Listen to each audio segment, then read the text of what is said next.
जय हिंद दोस्तों, कैसे हैं आप सभी। आशा करता हूँ बहुत ही अच्छे होंगे। अगर आप रेलवे ग्रुप डी या एनटीपीसी या अन्य कोई एग्जाम की तैयारी कर रहे हैं तो यह वीडियो आपके लिए बहुत ही खास होने वाली है। चलिए वीडियो की शुरुआत करते हैं। वीडियो के अंत में फीडबैक जरूर दीजिएगा।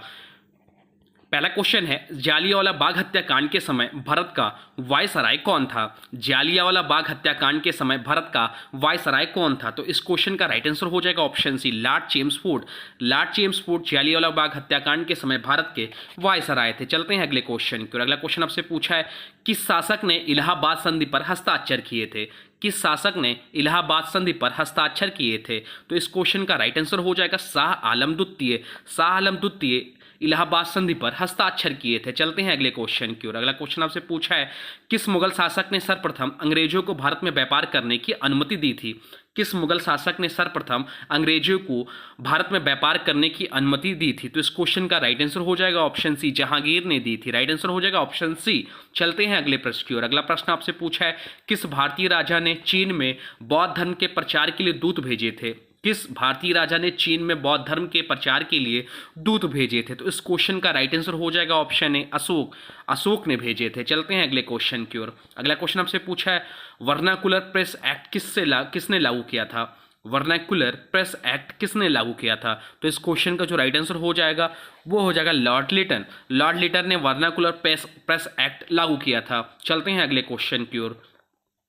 अगला क्वेश्चन आपसे पूछा है, डीएनए में किस नाइट्रोजन बेस की जोड़ी पाई जाती है।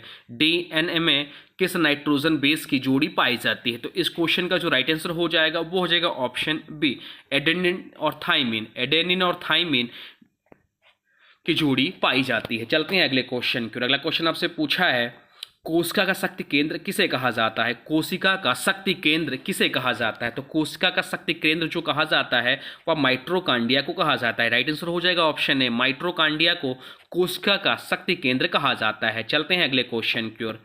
अगला क्वेश्चन आपसे पूछा है, निम्नलिखित में से कौन सा पदार्थ विद्युत का सबसे खराब सुचालक है। निम्नलिखित में से कौन सा पदार्थ विद्युत का सबसे खराब सुचालक है। तो इस क्वेश्चन का जो राइट आंसर हो जाएगा वो हो जाएगा ऑप्शन सी, प्लास्टिक। प्लास्टिक जो है सबसे खराब सुचालक है। चलते हैं अगले क्वेश्चन की ओर। अगला क्वेश्चन आपसे पूछा है, लोहे को जंग लगने से रोकने के लिए उस पर जस्ता की परत चढ़ाने की प्रक्रिया को क्या कहते हैं। लोहे को जंग लगने से रोकने के लिए उस पर जस्ता की परत चढ़ाने की प्रक्रिया को क्या कहते हैं। तो इसका जो राइट आंसर हो जाएगा वो हो जाएगा ऑप्शन है। ऑप्शन इस क्वेश्चन का राइट आंसर हो जाएगा। चलते हैं अगले क्वेश्चन की ओर। अगला क्वेश्चन आपसे पूछा है, कौन सा एंजाइम स्टार्च को ग्लूकोज में बदलता है। कौन सा एंजाइम स्टार्च को ग्लूकोज में बदलता है। तो इस क्वेश्चन का राइट आंसर हो जाएगा ऑप्शन सी, अमाइलेज। अमाइलेज जो है वह स्टार्च को ग्लूकोज में बदलता है। चलते हैं अगले प्रश्न की ओर। अगला प्रश्न आपसे पूछा है, प्लाज्मा में किस गैस की सर्वाधिक मात्रा होती है। प्लाज्मा में किस गैस की सर्वाधिक मात्रा होती है। तो इस क्वेश्चन का जो राइट आंसर हो जाएगा वो हो जाएगा ऑप्शन सी, नाइट्रोजन में सर्वाधिक मात्रा होती है। चलते हैं अगले प्रश्न की ओर। अगला प्रश्न आपसे पूछा है, पृथ्वी की परिक्रमा करने वाले उपग्रहों की कक्षा में रहने के लिए आवश्यक वेग को क्या कहते हैं।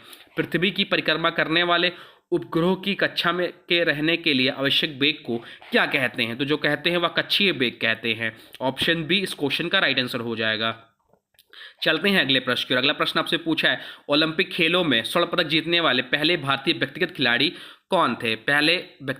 ओलंपिक खेलों में स्वर्ण पदक जीतने वाले पहले भारतीय खिलाड़ी व्यक्तिगत खिलाड़ी कौन थे। तो इस क्वेश्चन का जो राइट आंसर हो जाएगा वो हो जाएगा ऑप्शन है, अभिनव बिंद्रा थे। अभिनव बिंद्रा 2008 के बीजिंग ओलंपिक में 10 मीटर एयर पिस्टल में इन्होंने गोल्ड मेडल जीता था। चलते हैं अगले क्वेश्चन की ओर। अगला क्वेश्चन आपसे पूछा है, पिट्स इंडिया एक्ट किस वर्ष पारित किया गया था।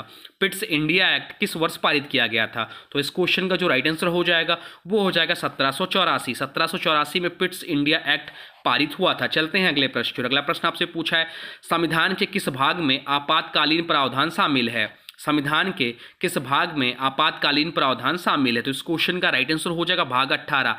भाग 18 में आपातकालीन प्रावधान शामिल है। चलते हैं अगले क्वेश्चन की ओर। अगला क्वेश्चन आपसे पूछा है, न्यायपालिका की स्वतंत्रता किस अनुच्छेद में वर्णित है।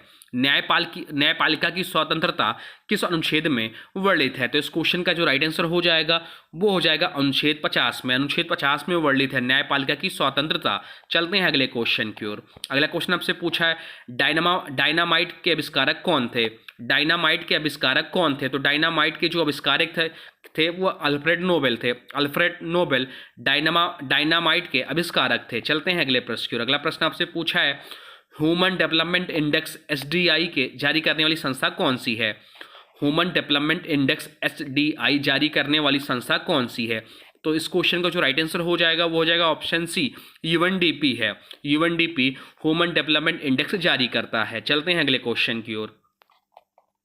अगला क्वेश्चन आपसे पूछा है, मध्याह्न रेखा किस नाम से किस नगर से गुजरती है? मध्याह्न रेखा किस नगर से गुजरती है? तो इस क्वेश्चन का जो राइट आंसर हो जाएगा वो हो जाएगा ग्रीनविच। ग्रीनविच से गुजरती है मध्याह्न रेखा। राइट आंसर हो जाएगा ग्रीनविच। चलते हैं अगले क्वेश्चन की। अगला क्वेश्चन आपसे पूछा है, भूमध्य रेखा किन दो महाद्वीपों के बीच से गुजरती है?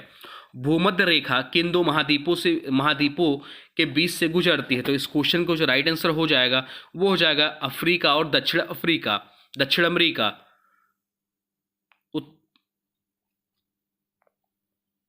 अफ्रीका और दक्षिण अमेरिका जो है भूमध्य रेखा इन दो महाद्वीपों के बीच से होकर गुजरती है। चलते हैं अगले क्वेश्चन की। अगला क्वेश्चन आपसे पूछा है, किस मुगल शासक ने पेंशन सिस्टम शुरू किए थे? किस मुगल शासक ने पेंशन सिस्टम शुरू किया था? तो औरंगजेब जो है वह पेंशन सिस्टम शुरू किया। तो राइट आंसर हो जाएगा ऑप्शन बी, औरंगजेब। चलते हैं अगले प्रश्न की ओर। अगला प्रश्न आपसे पूछा है, पृथ्वी के भूगर्भ में कौन सी परत तरल अवस्था में होती है? पृथ्वी के भूगर्भ में कौन सी परत तरल अवस्था में होती है? तो इस क्वेश्चन का जो राइट आंसर हो जाएगा वो हो जाएगा बाह्यकोर। बाह्यकोर जो होता है वह तरल अवस्था में होती है। चलते हैं अगले क्वेश्चन की ओर। अगला क्वेश्चन आपसे पूछा है, नाटो की स्थापना कब हुई थी? नाटो की स्थापना कब हुई थी? तो नाटो की जो स्थापना हुई थी वह 1949 में हुई थी। राइट आंसर हो जाएगा ऑप्शन बी, 1949 में नाटो की स्थापना हुई थी। चलते हैं अगले प्रश्न की ओर। अगला प्रश्न आपसे पूछा है, विश्व की सबसे पुरानी मुद्रा कौन सी है? विश्व की सबसे पुरानी मुद्रा कौन सी है? तो विश्व की सबसे पुरानी मुद्रा जो है ब्रिटिश पाउंड है। ब्रिटिश पाउंड विश्व की सबसे पुरानी मुद्रा है। चलते हैं अगले प्रश्न की ओर। अगला प्रश्न आपसे पूछा है, शरीर में सबसे बड़ी कोशिका कौन सी होती है? शरीर में सबसे बड़ी कोशिका कौन सी होती है? तो शरीर में सबसे बड़ी कोशिका जो होती है वह तंत्रिका कोशिका होती है। तंत्रिका कोशिका शरीर की सबसे बड़ी कोशिका होती है। चलते हैं अगले प्रश्न की ओर। अगला प्रश्न आपसे पूछा है, क्वांटम यांत्रिकी का जनक किसे माना जाता है? क्वांटम यांत्रिकी का जनक किसे माना जाता है? तो इस क्वेश्चन का जो राइट आंसर हो जाएगा वो हो जाएगा मैक्स प्लांक। मैक्स प्लांक को क्वांटम यांत्रिकी का जनक माना जाता है। चलते हैं अगले प्रश्न की ओर। अगला प्रश्न आपसे पूछा है, मानव शरीर में सबसे कठोर पदार्थ कौन सा है? मानव शरीर में सबसे कठोर पदार्थ कौन सा है? तो मानव शरीर में सबसे कठोर पदार्थ जो होता है वह इनेमल होता है। इनेमल मानव शरीर का सबसे कठोर पदार्थ होता है। चलते हैं अगले क्वेश्चन की ओर। अगला क्वेश्चन आपसे पूछा, सबसे ऊंचाई पर स्थित झील कौन सी है? सबसे ऊंचाई पर स्थित झील कौन सी? तो सबसे ऊंचाई पर स्थित जो झील है वह पेंगोंग झील है। पेंगोंग झील सबसे ऊंचाई पर स्थित झील है। चलते हैं अगले प्रश्न की ओर। अगला प्रश्न आपसे पूछा है, शरीर में पाचन क्रिया अधिकतम कहाँ होती है? शरीर में पाचन क्रिया अधिकतम कहाँ होती है? तो शरीर में पाचन क्रिया अधिकतम जो होती है और छोटी आंत में होती है। छोटी आंत में शरीर में पाचन क्रिया सबसे अधिकतम होती है। चलते हैं अगले क्वेश्चन की ओर। अगला क्वेश्चन आपसे पूछा है, महाजनपद काल में कुल कितने महाजनपद थे? महाजनपद काल में कुल कितने महाजनपद थे? तो इस क्वेश्चन का राइट आंसर हो जाएगा ऑप्शन बी, 16 महाजनपद थे। राइट आंसर हो जाएगा ऑप्शन बी, 16 महाजनपद थे। तो ये रहे टॉप 30 प्रीवियस ईयर क्वेश्चन। अब आज की वीडियो से क्वेश्चन है, इसका राइट आंसर आप लोग को कमेंट बॉक्स में बताना है। आज की वीडियो से क्वेश्चन है, किस शासक ने इलाहाबाद संधि पर हस्ताक्षर किए थे?